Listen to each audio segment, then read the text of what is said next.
sembah, kami muliakan. Terima kasih Tuhan, terima kasih Bapak. Terima kasih buat 80 tahun negeri Indonesia. Semua karena anugerah-Mu Tuhan. Terima kasih kami ada di sini bukan kebetulan. Pada saat ini kami merayakan Engkau dan merayakan kemerdekaan kami. Semua karena kebaikan, karena anugerah-Mu yang amat besar Tuhan. Terima kasih. Kami mau melangkah di kemerdekaan ini dan ambil andil dalam kemerdekaan ini, menjadi dampak dalam kemerdekaan ini, meninggalkan jejak warisan buat generasi ke generasi. Kami berkati Indonesia, Indonesia jaya, Indonesia bersatu, Indonesia penuh kemuliaan Tuhan. Indonesia berdampak, menjadi terang, menjadi garam, karena kasih Kristus memenuhi Indonesia. Dan saat ini kami undang Kau Roh Kudus, sembunyikan hamba di balik kuasa salib-Mu, penuhi dengan hikmat-Mu, kuasa otoritas wibawa ilahi, pengetahuan hanya menyampaikan kebenaran firman-Mu yang menutrisi kami, yang mendewasakan kami, yang membuat kami berbuah, berdampak. Kami buka hati kami, Roh Kudus, bekerja pribadi lepas pribadi, bukan hanya pendengar tapi pelaku firman. Berfirmanlah Roh Kudus, kuasa-Mu bekerja, ambil alih, singkapkan kebenaran kerajaan Allah. Dan kami sepakat mematahkan segala kuasa, benteng-benteng keakuhan manusia yang mencoba menghalangi pemberitaan firman Tuhan. Dipatahkan, dihancurkan oleh kuasa darah Kristus. Kuasa darah Kristus melingkupi tempat ini. Berfirmanlah Tuhan dalam nama Tuhan Yesus. Haleluya, sama-sama katakan amin, amin, amin. Silakan duduk Bapak Ibu, silakan duduk. Ya, bolehkah saya ajak lagi sekali lagi, sambil saya lihat-lihat, nanti katanya banyak kado ini ya. Siapa yang ucapannya merdeka penuh dengan antusias, maka dia akan jadi salah satu pemenangnya, ya Pak ya. Banyak kado nih, sampai kita nggak terhitung. Saya juga ada kado walaupun tak seberapa gitu ya Bapak, tapi lihatlah hati saya membawanya jauh hari gitu ya. Sebelumnya saya ucapkan terima kasih untuk kesempatannya, suatu hal yang luar biasa bisa melayani Tuhan, terutama di hari kemerdekaan ya. Walaupun saya dihubungin hari Selasa dadakan, tapi saya pikir ya selagi saya bisa, saya mau melayani Tuhan ya. Amin. Oke, sama-sama. Ini tanggal 17, jarang-jarang loh seperti ini. Pas hari Minggu, biasanya hari Sabtu, biasanya hari Senin, tapi ini hari Minggu. Itu artinya tahun ini penuh dengan kemuliaan khusus buat bangsa kita. Ada amin? Amin. Mari kita katakan merdeka 3 kali. Bisa berdiri kah? Nggak apa-apa ya. Ini bangsa kita. Kita tadi nggak ikut upacara kan? Tadi saya mau ikut upacara, cuman karena saya khotbah gitu kan, jadi ya begitulah. Jadi disinilah keluarkan semangat pengorbanan para pahlawan itu. Kita katakan merdeka 3 kali ya. Kita rekam ya, merdeka, merdeka, merdeka, haleluya, gitu ya. Oke, 1, 2, 3, merdeka, merdeka, merdeka, haleluya. Tepuk tangan Bapak Ibu. Saya sudah bisa melihat ini sepertinya semuanya harus dapat hadiah ya, luar biasa. Iya, jadi ketika ditanya sebenarnya bulan ini kerajinan ya Bapak Ibu, tapi kerajinan cocok dengan tema kemerdekaan, karena setelah merdeka kita mau apa? Kerajinan, benar? Jadi selalu nyambung walaupun dadakan ya Bapak Ibu. Namun saat ini saya beri judulnya adalah Merdeka untuk Melayani. Sama-sama katakan merdeka untuk melayani.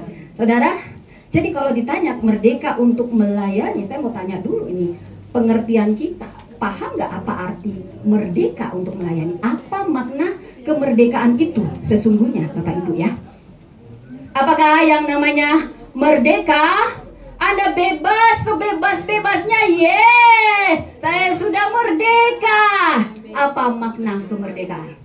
Kalau kita teliti secara harfiah, makna kemerdekaan artinya pembebasan dari segala ikatan. Kami bangsa Indonesia menyatakan dengan ini kemerdekaan Indonesia. Artinya kami tidak dijajah lagi, tidak terikat bangsa lain. Kami merdeka, independen. Benar? Bebas dari perbudakan, bebas dari penjajahan. Kalau dalam kekristenan, maknanya dalam, saudara. Saat saya meneliti, ternyata maknanya paradoks yang indah. Makna kemerdekaan Kristen lebih dalam, lebih indah, lebih bersinar, lebih berseni daripada makna harfiahnya. Karena itu, mari kita bahas, kita baca firman Tuhan. Dari ini nampak nggak ya? Jadi kita ambil dari Galatia 5 ayat 13 sampai 26. Saya selalu ingin kita membacakan firman Tuhan karena saya percaya firman itu berkuasa. Aku percaya Alkitab adalah firman Allah yang akan menuntun hidup kita. Ya saudara, jadi saya undang kerendahan hatinya. Kita membacanya bergantian. Saya ayat 13 dan selanjutnya. Oke, siap ya Bapak Ibu ya? Siap, oke. Galatia 5 ayat 13 sampai 26. Hidup menurut daging atau roh. Ayat 13. Saudara-saudara, memang kamu telah dipanggil untuk merdeka. Tetapi janganlah kamu mempergunakan kemerdekaan itu sebagai kesempatan untuk kehidupan dalam dosa. Melainkan layanilah seorang akan yang lain oleh kasih. Bapak Ibu, semangat. Seluruh Taurat tercakup dalam satu firman ini, yaitu kasihlah sesama manusia seperti dirimu sendiri. Ya, ini mohon maaf ya, mungkin terpotong. Oke, ayat 15. Tetapi jikalau kamu saling menggigit dan saling menelan, awaslah supaya jangan kamu saling membinasa. Ayat 16. Maksudku ya, hiduplah oleh roh, maka kamu tidak akan menuruti keinginan daging. Ayat 17. Sebab keinginan daging berlawanan dengan keinginan roh, dan keinginan roh berlawanan dengan keinginan daging, karena keduanya bertentangan, sehingga kamu setiap kali tidak melakukan apa yang kamu kehendaki. Ayat 18. Tetapi jikalau kamu memberi dirimu dipimpin oleh roh, maka kamu tidak hidup menurut hukum Taurat. Ayat 19. Perbuatan daging telah nyata, yaitu percabulan, kecemaran, hawa nafsu. Bapak Ibu, Penyembahan berhala, sihir, perseteruan, perselisihan, iri hati, amarah, kepentingan diri sendiri, percideraan, pemecah. ayat 21. Kedengkian, kemabukan, pesta pora, dan sebagainya. Terhadap semuanya itu kuperingatkan kamu, seperti yang telah kubuat dahulu, bahwa barang siapa melakukan hal-hal yang demikian, ia tidak akan mendapat bagian dalam kerajaan Allah. 22. Tetapi buah-buahnya kasih, sukacita, dan sejahtera, kesabaran, kemurahan, kebaikan, kesetiaan. Kelemah lembutan, penguasaan diri. Tidak ada hukum yang menentang hal-hal itu. 24. Barang siapa menjadi milik Yesus Kristus, ia telah mengalihkan daging dengan segala hawa nafsu dan keinginannya. 25. Jikalau kita hidup oleh roh, baiklah hidup kita juga dipimpin oleh roh. 26. Semangat. Janganlah kita saling menantang dan saling mengikuti. Amin, amin. Terpujilah nama Tuhan. Baik saudara, jadi ini Galatia 5 ayat 13 sampai 26. Saya mau coba bahas latar belakangnya dulu ya. Ini surat Paulus kepada jemaat di Galatia. Jadi, saudara, yang namanya perselisihan itu sudah ada dari jemaat mula-mula. yang namanya Kristen progresif. Setelah saya teliti-teliti, jadi di sini ada 2 grup. Jadi ada perpecahan di jemaat Galatia. Yang pertama, grup Yudaisme. Ya, ini grup yang gila hukum Taurat, saudara. Ini orang-orang Yahudi. Jadi kalau orang Yahudi kan biasanya disunat ya, hukum Taurat, di bawah hukum Taurat. Mereka menyatakan, woi, jangan kalian pikir ya, kalau udah terima Yesus sudah selamat ya. Hei, harus disunat ini. Jadi para orang-orang Yunani yang nggak disunat, padahal takut apa disunat ini ya. Ya sebenarnya sunat atau tidak itu secara kesehatan bagus. Tapi pada saat itu mereka jadi kembali kepada hukum Taurat. Ada cekcok. Satu lagi grupnya liberalism, kebebasan yang sebebas-bebasnya. Jadi menurut mereka, kita ini kan sudah diselamatkan oleh Yesus. Karya keselamatan itu bukan usaha kita, betul. Sampai situ betul, saudara. Tetapi yang bablasnya, ya udah, kita nggak perlu dong berbuat baik atau apa ya seenak kita. Jadi ini kebablasan, saudara. Jadi hati-hati ya, pengertian kemerdekaan itu bukan berarti tidak ada batasan. Justru kalau nggak ada batasan, kita kembali kepada perbudakan ego kita. Jadi di situ ada banyak cekcok, saudara, cekcok ya. Banyak cincong dari Yudaisme, banyak cincong dari liberalisme. Kalau saya pilih cincau aja, saudara ya. Jadi saat itu ada Kristen progresif, ada yang non progresif gitulah, ece-ecenya. Jadi perpecahan itu sudah ada. Tapi saudara, sebenarnya dimanapun ada perpecahan, ada konflik, di situ kebenaran dinyatakan. Jadi kalau namanya nggak ada konflik dalam rumah tangga, kita nggak pernah dewasa suami istri. Itu cara kita merespon. Disinilah Paulus menyatakan, benar, kamu diselamatkan bukan karena usahamu, bukan karena kamu disunat, bukan karena hukum Taurat. Berarti kita balik lagi ke hukum Taurat. Tapi hati-hati, bukan berarti kamu hidup suka-suka. Jadi apa sebenarnya makna kebebasan, saudara, kita gali. Jadi kalau saya suka mengeksegesis, eksegesis itu dari dalam keluar, itu bahasa-bahasa teolog lagi tuh, saudara ya. Jadi kalau kita, karena ini hari merdeka, saya ambil bahasa aslinya merdeka, itu Yunaninya eleuteria, kemerdekaan. Artinya apa? Kebebasan sejati. Kita dilepaskan dari perbudakan dosa dan tuntutan hukum Taurat. Jadi kita ini diselamatkan bukan menjalankan hukum Taurat. Masalahnya satu kelompok Yudaisme bilang semuanya harus disunat. Kamu pikir kalau kamu selamat cuma terima Yesus selamat? Enggak dong. Nah ini berarti dia mundur. Sia-sia dong karya Yesus. Tapi ada yang kebablasan, liberal, merdeka. Pokoknya suka-suka, karena anugerah, hyper grace. Ya udah nanti kita buat dosa ya. Gak usah cincau aja buat dosa. Kan ada anugerah. Waktu pacaran saya pernah gitu, saudara. Bertobat ya di sini. Ada yang pacaran sini karena kasih anugerah gitu, saudara ya. Ada yang banyak pernikahan. Ada teman saya menyebut ini pernikahan jalur kasih karunia, Priska. Saya pernah melayani itu. Apa maksudnya kasih karunia? Ya gitulah ya. Saudara, saya mau katakan, selalu ada konsekuensi. Bukan berarti hidup ini karena anugerah sebebas-bebasnya. Memang kita diselamatkan karena anugerah. Bukan kita lagi mau meraih keselamatan, itu anugerah. Kita nggak bisa dengan perbuatan kita. Tapi ingat, selalu ada konsekuensi, Bapak Ibu. Jangan suka-suka, ada batasan, kamu dimerdekakan. Jadi maknanya dalam ya. Saya menggali ini, saudara. Arti kemerdekaan dari kekristenan dengan dunia ini beda banget. Ayat 13 kuncinya. Saudara, kamu telah dipanggil untuk merdeka. Tapi kemerdekaan Kristen bukan bebas semaunya. Itu bebas, kamu pertama dibebaskan dari hukum Taurat. Bebas dari kuasa dosa. Tapi tidak cukup sampai di situ. Tapi untuk hidup sesuai rancangan Allah. Kalau saya buat bahasanya, saudara, kemerdekaan dari Kristus memang bebas dari hukuman dosa, Roma 8 ayat 1. Kuasanya, Roma 6 ayat 14. Dan untuk, nah di sini, untuk mengasihi dan untuk melayani. Saudara, dipanggil untuk merdeka bukan berarti kesempatan berdosa.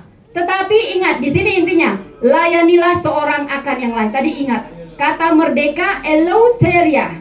Eleuteria, kebebasan, itu anugerah yang diberi Allah, bukan hasil usaha kita. Kita melangkah dari kemerdekaan. Kita ada di sini. Kita sudah cuma-cuma diberi anugerah ketika kita menerima Yesus sebagai juru selamat. Lu mau buat baik apapun, gak bisa bayar darah Yesus.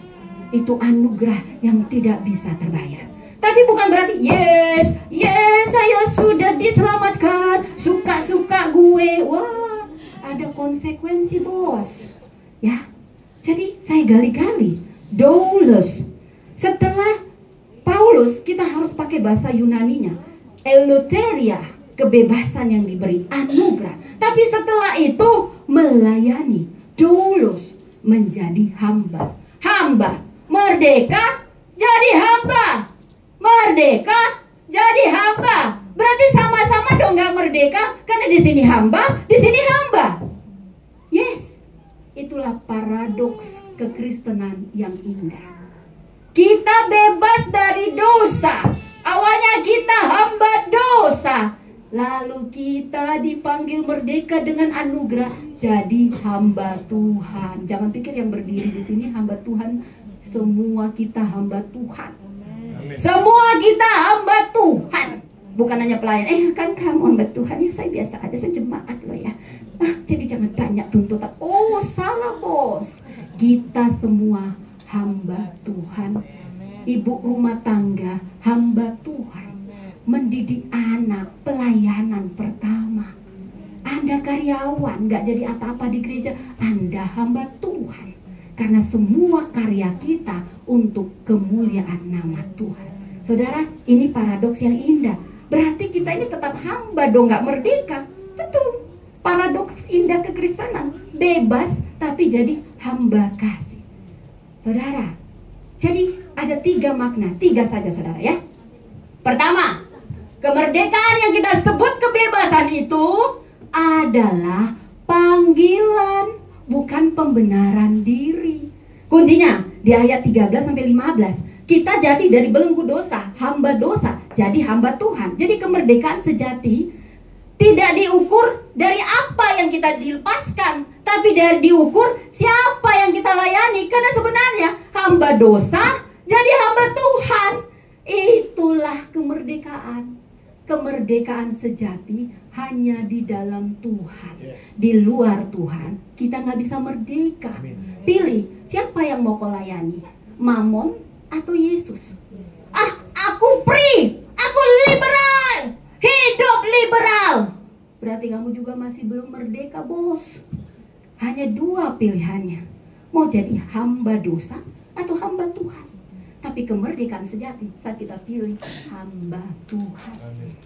Karena kemerdekaan itu panggilan. Ini keselamatan, mari terima. Yes, itu undangan, panggilan. Saudara, itu kayak Yesus jembatan kasih karunia. Kamu naik jembatan, kamu udah selamat. Kamu lihat keluargamu, kamu lihat ommu terbawa arus. Kamu lihat tantemu, dia hampir tenggelam. Lalu kamu diam. Saya sudah diselamatkan oleh kasih karunia di jembatan ini. Bye-bye. Kamu belum selamat bos. Itu panggilan kemerdekaan dalam Kristus. Jembatan pelayanan kasih. Bukan untuk kenyamanan, tapi justru ada tujuan, ada misi untuk membebaskan yang lain. Saudara, berapa kita yang hanya diem aja. Ya pokoknya aku udah ke orang Kristen, udah selamat. Ngapain gue nginjil. Udah. Padahal lu tahu dia sudah mau terbawa arus, saudara. Itu panggilan. Saya mengagumi salah seorang. Ya kalau Paulus, saya kagum banget dengan Paulus, saudara. Paulus ini dulu tukang bunuh orang Kristen, saudara. Dan dia gak pernah merasa dia berbuat jahat dengan membunuh orang Kristen. Dia basmi orang Kristen.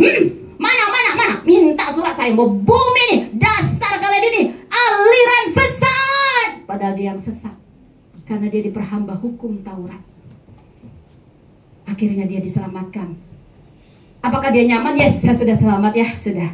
Dia menjadi salah satu rasul yang paling banyak memberitakan Injil. Dia akhirnya disesah. Bayangkan seorang Farisi. Dia ini orang bangsawan loh ya. Dan sangat pintar. Tapi dia bersedia jadi hamba Tuhan. Habis-habisan untuk Tuhan. Nyawa dia berikan, saudara. Itulah karena kemerdekaan adalah panggilan untuk misi kerajaan Allah. Saudara, saya mengagumi Nelson Mandela. Jadi saya mau cerita, ini dari Afrika Selatan. Dia presiden pertama kulit hitam di Afrika Selatan. Di penjara 27 tahun. Dia punya banyak alasan dendam sama orang kulit putih. Nggak adil. Dia hanya bersuara. Orang kulit hitam diperlakukan semena-mena. Dia bersuara di penjara.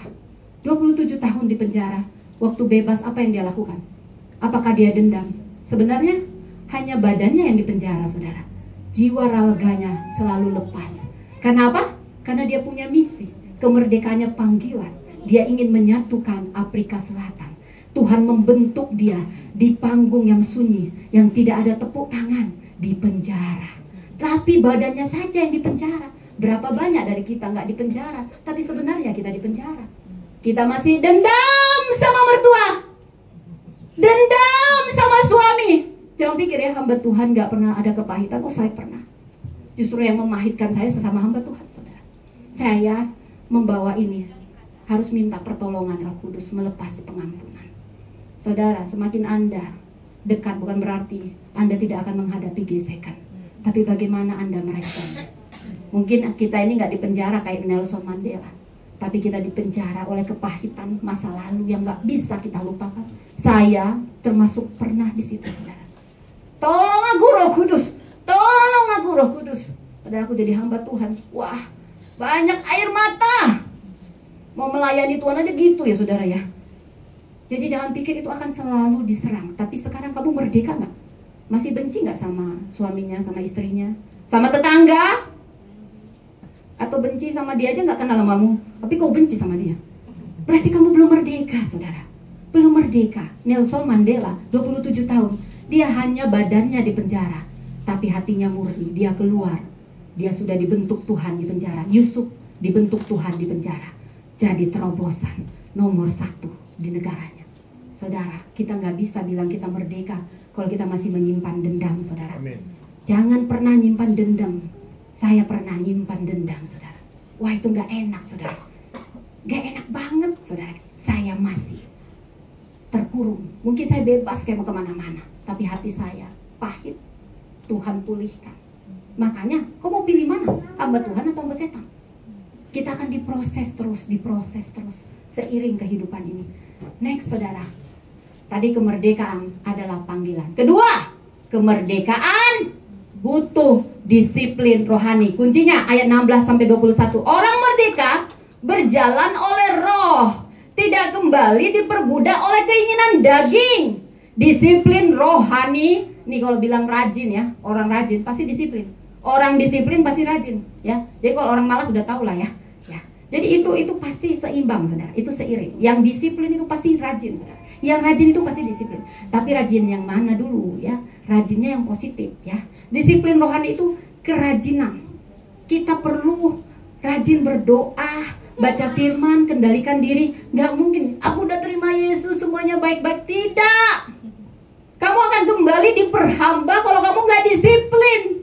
Bohong itu semua. Kalau kamu nggak disiplin, kemerdekaan tanpa disiplin artinya kembali jadi perbudakan. Indonesia paling banyak menghadapi kemerosotan, bukan serangan dari luar, serangan dari dalam.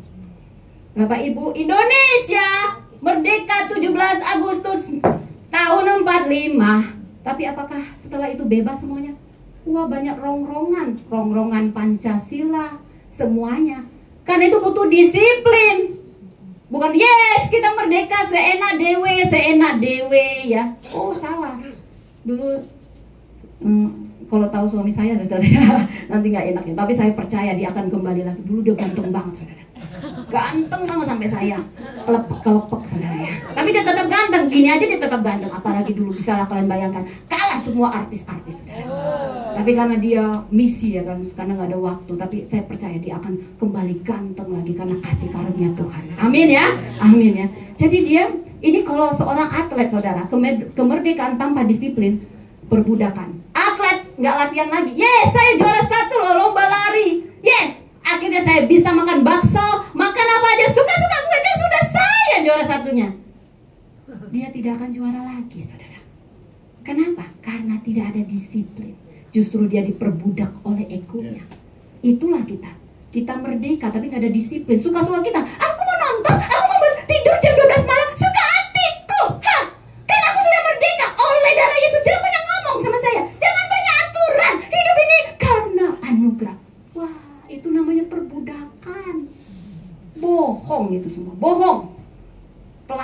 ada doa, bohong.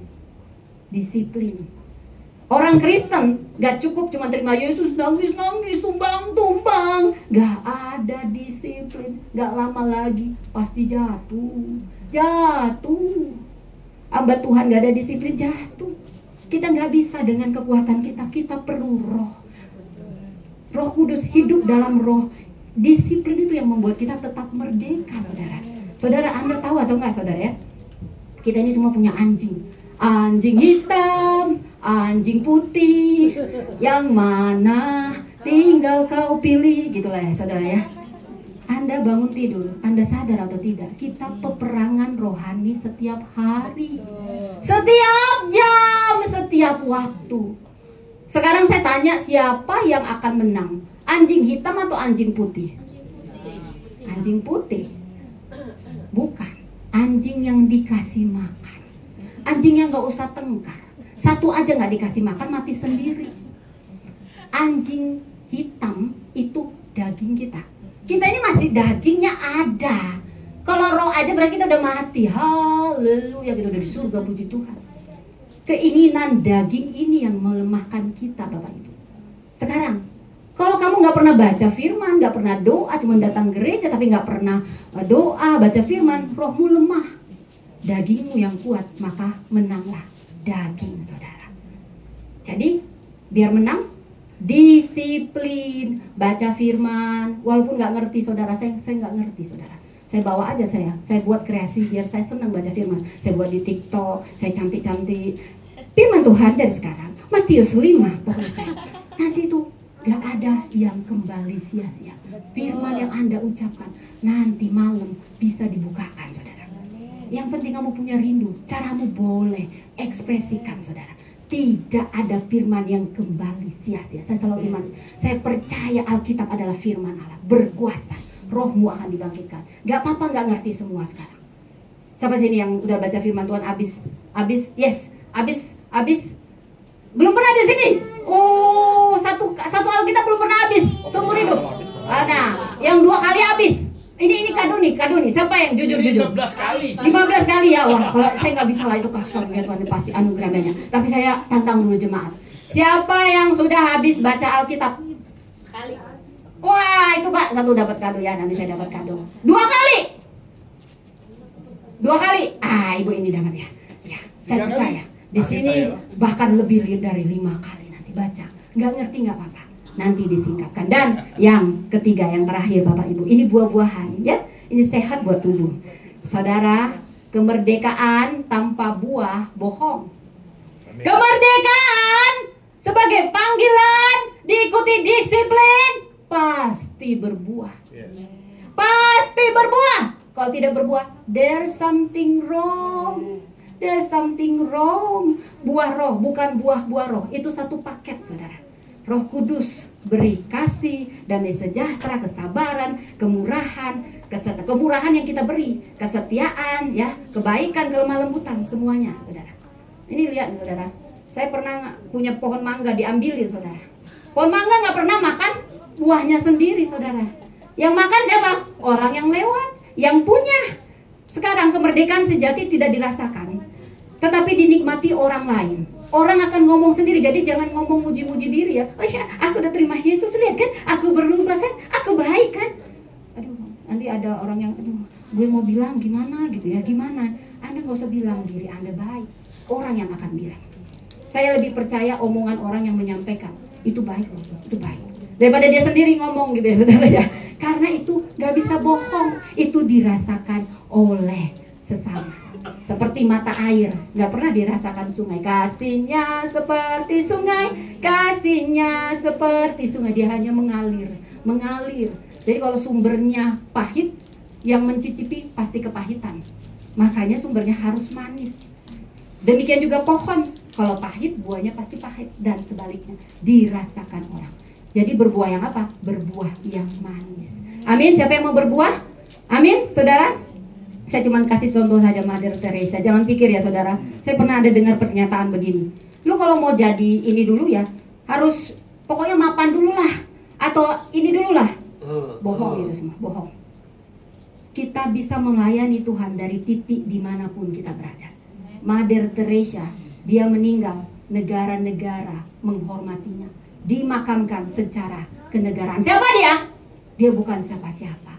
Dia hanya orang yang punya hati melayani. Dimulai dari apa? Dia bukan orang kaya. Dia bahkan biarawati yang biasa banget, kecil, sederhana. Cuman dia punya kasih yang besar kepada Tuhan. Dan dia melayani orang miskin. Bayangkan, dia orang sederhana melayani orang miskin. Artinya siapapun kita bisa bertindak dari titik di mana kita berada. Jadi jangan alasan, tunggulah ya aku punya masalah. Semua kita punya masalah. Tunggulah ya, semuanya aman dulu semua. Tidak akan pernah. Tunggulah aku kaya dulu ya baru aku melayani Tuhan. Oh, lu kaya juga gak akan pernah melayani Tuhan. Kalau lu susah aja gak bisa melayani Tuhan, apalagi lu kaya. Kalau belum di dalam Tuhan. Karena itu mulai dari di mana kita berada. Gak pernah Tuhan minta yang gak ada. Dia minta apa yang ada padamu. Kembangkan, layani. Semua kita bisa doa, saudara. Ini yang dilakukan Teresa, saudara. Jadi saya simpulkan, saudara, kemerdekaan sejati itu memanggil kita hidup rajin dalam kasih dan menghasilkan buah. Itu kemerdekaan sejati. Sekarang pertanyaannya, apakah Anda sudah benar-benar merdeka atau ngerasa merdeka aja? Anda bisa jawab sendiri. Apa buktinya bahwa Anda sudah menyatakan kemerdekaan yang Anda miliki itu benar-benar untuk kemuliaan Tuhan? Adakah Anda lakukan untuk kebaikan atau cuma cuek-cuek aja Anda? Cuek-cuek gitu ya saudara. Dan kalau Tuhan nanya ya sekarang ya, kita ini nunggu antrian aja saudara. Kalau kematian itu sesuatu yang pasti. Kalau Tuhan nanya, sudah siapkah kita menjawab? Apa buahmu? Apa buahmu Priscilla? Apa kita sudah siap? Malam ini mungkin. Kalau Tuhan nanya, apa buah dari hidupmu? Begitu banyak kesempatan ku beri. Hidup ini adalah kesempatan. Hidup ini untuk melayani Tuhan. Jangan sia-siakan waktu yang Tuhan beri. Hidup ini harus jadi berkah. Saya simpulkan kemerdekaan yang sejati di ayat 13. Kamu telah dipanggil untuk merdeka. Dan inilah kemerdekaan kita yang paradoks dengan dunia ini. Kemerdekaan yang memanggil kita untuk hidup rajin dalam kasih, berbuah roh. Saudara, kita gak akan mampu kalau gak Roh Kudus yang berkarya di dalam kita dan jadi berkat. Siapa yang mau benar-benar merdeka? Siapa yang sudah merdeka atau yang belum? Bisa? Amin? Amin. Merdeka? Merdeka? Amin. Mari kita berdoa. Terima kasih Tuhan. Terima kasih untuk karya-Mu. Keselamatan kami karena anugerah. Kami dipanggil untuk merdeka, untuk menjadi hamba-Mu Tuhan, agar kami tetap merdeka. Karena kemerdekaan sejati di dalam Engkau. Kami mau menerimanya sebagai panggilan, menjadi pelayan-Mu. Kami mau disiplin supaya kami tetap merdeka, tidak diperbudak apapun. Tolong kami Roh Kudus untuk disiplin dalam rohani. Dan kami mau berbuah, berdampak, jadi terang, jadi garam. Bukan hanya pendengar, tapi kami mau jadi pelaku firman. Berkaryalah di dalam kami Tuhan. Ini kami, tanpamu kami gak mampu. Kami mau Kau yang memampukan kami. Setiap kami yang Kau panggil, Kau mampukan Tuhan. Terima kasih. Di dalam nama Tuhan Yesus, sama-sama katakan amin. Amin.